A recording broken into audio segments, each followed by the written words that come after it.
Assalamualaikum, my dear students. I am your teacher Zahir Abbas. We are going to start our new lecture on oligosaccharide. बहुत ही अहम। इससे पहले बच्चों हमने monosaccharides को डिस्कस किया डिटेल में, उसके स्ट्रक्चर को देखे जिसमें ग्लूकोज और फ्रक्टोज का स्ट्रक्चर था। उसमें हमने उसके ओपन चेन स्ट्रक्चर्स को देखा और उसके साथ साथ उनके हमने रिंग स्ट्रक्चर्स को देखा। बच्चों आज हम ओलिगोसैकराइड्स को पढ़ेंगे। इसकी डेफिनेशन से स्टार्ट करते हैं। चीज़ों को सादा से सादा बयान करने की कोशिश करूंगा। आगे हमने सुक्रोज और लैक्टोज माल्टोज का स्ट्रक्चर देखेंगे। इससे पहले कुछ इसकी जो इंट्रोडक्शन है उसको ज़रा देखिए। डेफिनेशन के अंदर कहता है the carbohydrate which produce 2 to 9 monosaccharide units upon hydrolysis. बच्चों पिछले लेक्चर के अंदर में हाइड्रोलिसिस का वर्ड मैंने डिस्कस किया था। हाइड्रोलिसिस का मतलब होता है टूटना। जब आप सैकराइड्स को यानी शुगर्स को कार्बोहाइड्रेट्स को तोड़ते हैं, व्हेन यू ब्रेक डाउन, तो वो 3 से या 2 से 9 यूनिट प्रोड्यूस करे तो उसको हम ओलिगोसैकराइड्स कहेंगे। दोबारा इस बात को रिपीट करता हूं, जब आप कार्बोहाइड्रेट्स को हाइड्रोलाइज करें, उनकी ब्रेक डाउन करें, वो 2 से 9 यूनिट प्रोड्यूस करें, 2 से 9 यूनिट, तो उसको हम कहेंगे ओलिगोसैकराइड। अच्छा, इसमें जो कॉमन हमें पढ़ाए जाते हैं वो डाइसैकराइड्स हैं। अगर ऐसा carbohydrate which break down into the pieces produce 2 monosaccharides डाइस, यानी अगर किसी कार्बोहाइड्रेट को ब्रेक डाउन करें और 2 वो यूनिट पैदा करे तो उसको बच्चों डाइसैकराइड्स कहते हैं। अगर 3 पैदा करे तो trisaccharide. When it produce 3 monosaccharides it is called. इसी तरह 4 अगर प्रोड्यूस करता है तो टेट्रा पेंटा, इस तरह। लेकिन यहां पे जो हमने डिस्कस करना है बच्चों वो डाइसैकराइड है।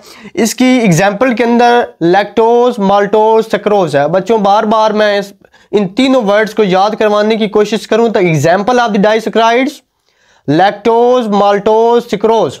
दोबारा से कि हमारे पास जो डाइसैकराइड्स हैं उनके अंदर 3 एग्जांपल हम डिस्कस करेंगे, लैक्टोज माल्टोज और सैकरोज। अच्छा बच्चों, ट्राइसैकराइड्स की बात करें तो इसमें रैफिनोज आता है। इसको हम, ये हमारे सिलेबस का हिस्सा नहीं है।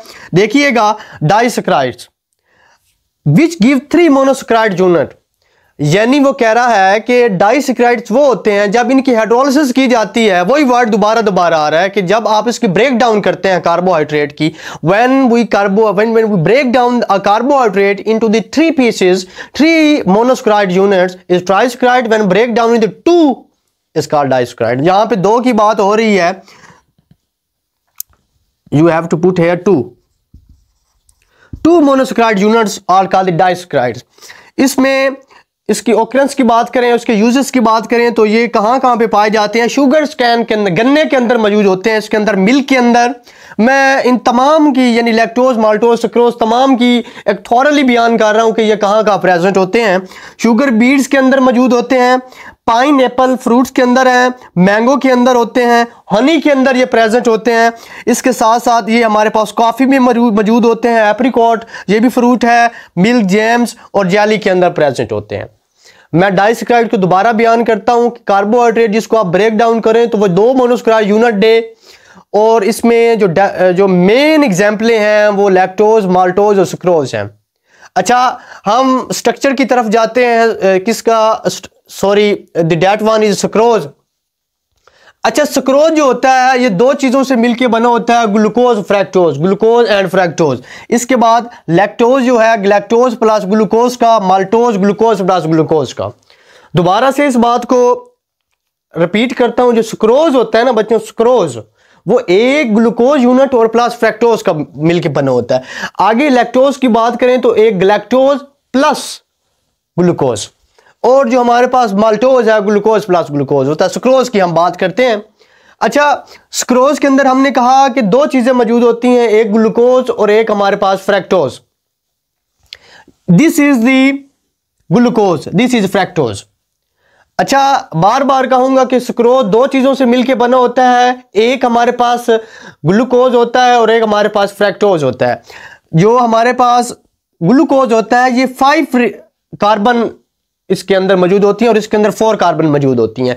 अच्छा, यहां पे अगर मैं बात करूं तो ये बच्चों हमारे पास क्या है, अल्फा नहीं बच्चों, बीटा।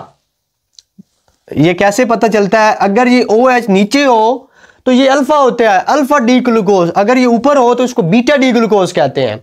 ये हमारे पास बीटा डी ग्लूकोज है और इसके साथ हमारे पास फ्रैक्टोज है।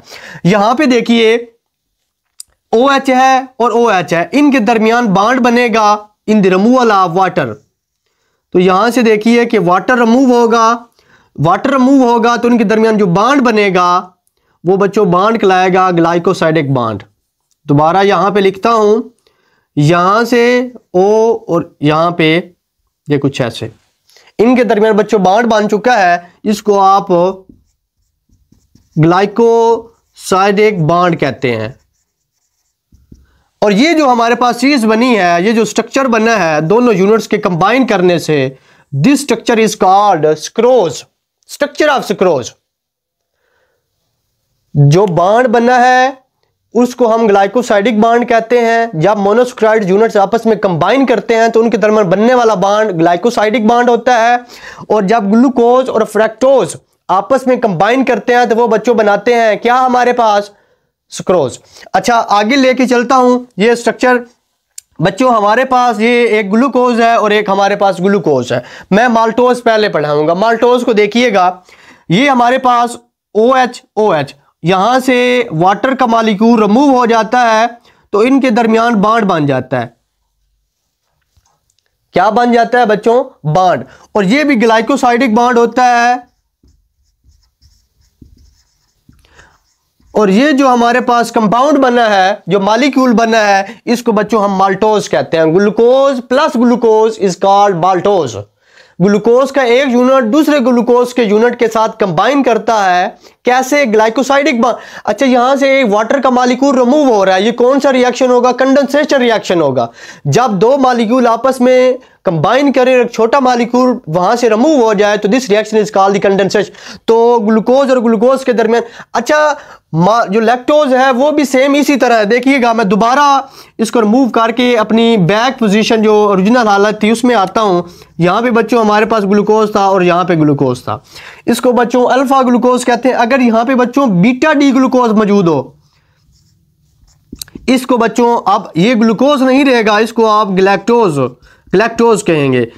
और ये हमारे पास क्या बच्चों है? ग्लूकोज है।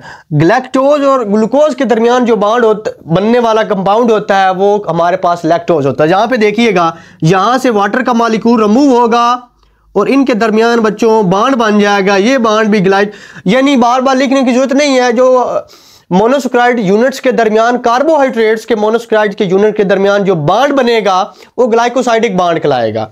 तो यहां से वाटर का मॉलिक्यूल रिमूव होता है और ये हमारे पास एक कंपाउंड बन जाता है जिसको आप क्या कहते हैं? लैक्टोज। मैं समरी बयान करता हूं कि ओलिगोसैकेराइड्स वो होते हैं जब उनको हाइड्रोलाइज किया जाए, ब्रेक डाउन किया जाए, तो वो आपको 2 से 9 मोनोसैकेराइड यूनिट दें। इसमें डाइसैकेराइड और ट्राइसैकेराइड की बात की। डाइसैकेराइड्स वो होते हैं जिसको हाइड्रोलाइसिस करवाया जाए कार्बोहाइड्रेट को, तो वो आपको 2, फिर बार बार कहूंगा कि 2 मोनोसैकेराइड यूनिट देते हैं। इसमें 3 एग्जाम्पलें हमने डिस्कस की, सुक्रोज की, इसके साथ माल्टोज की और लैक्टोज की। सुक्रोज बना होता है हमारे पास ग्लूकोज और फ्रैक्टोज से, इसके साथ साथ माल्टोज हमारे पास ग्लूकोज प्लस ग्लूकोज के, और इसके साथ हमारे पास जो लैक्टोज है वो ग्लैक्टोज प्लस ग्लूकोज से मिलकर बना होता है। और इनके दरमियान जब ये कंबाइन करते हैं तो ये कंडेंसेशन रिएक्शन होता है और इनसे वाटर का मॉलिक्यूल रिमूव होता है। इनके स्ट्रक्चर को नोट डाउन करें, ये बहुत ज्यादा अहम है पेपर पॉइंट ऑफ व्यू से।